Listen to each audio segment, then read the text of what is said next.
मन मन खरिहानी में कौन गलत खरिहानी में खरिहानी में कौन गलत खरिहानी में। आप सुन रहे हैं सिंगर महेश लाल यादव को। मनला न बतिया बड़ा बड़ी खटिया देवरा देखेला खरिहानी में। मनला न बतिया बड़ा बड़ी खटिया देवरा देखेला खरिहानी में। कौन गलतिया कैनी करे जा मार करवैल ससुरारी में। कौन गलतिया कैनी करे जा मार करवैल ससुरारी में। मनला न बतिया बड़ा बड़ी खटिया देवरा देखेला खरिहानी में। मनला न बतिया बड़ा बड़ी खटिया देवरा देखेला खरिहानी में। कौन गलतिया कैनी करे जा मार करवैल ससुरारी में।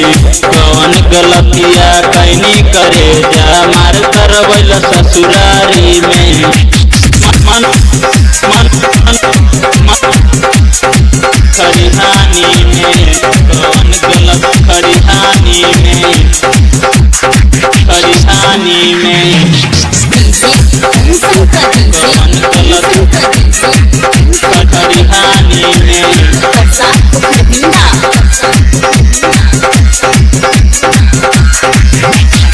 सारा बात जाके बताइए अपना भाई के। मिले गइल रहे बहरी अरवा बुलाई के अरवा बुलाई के अरवा बुलाई के। सारा बात जाके बताइए अपना भाई के। मिले गइल रहे बहरी अरवा बुलाई के। कैसे कहीं बतिया धड़केला छतिया देखल बाबू बगवानी में। कैसे कहीं बतिया धड़केला छतिया देखल बाबू बगवानी में। कौन गलतिया कैनी करे जा मार करवैल ससुरारी में। कौन गलती हम कैनी करे जा मार करवैल ससुरारी में। मन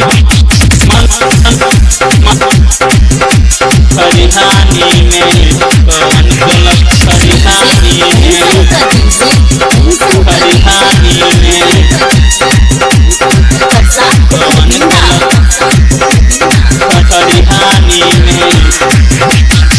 याद महेश कहीं तोहरा से बतिया मिले के कहेला जब धड़केला छतिया धड़केला छतिया धड़केला छतिया। याद महेश कहीं तोहरा से बतिया मिले के कहेला जब धड़केला छतिया।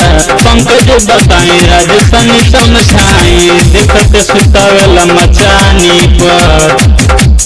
पंकज बताई राजसन समझाई देखत सुतावेला मचानी पर। कौन गलतिया कैनी करे जा मार करवैल ससुरारी में। कौन गलती हम कैनी करे जा मार करवैल ससुरारी में।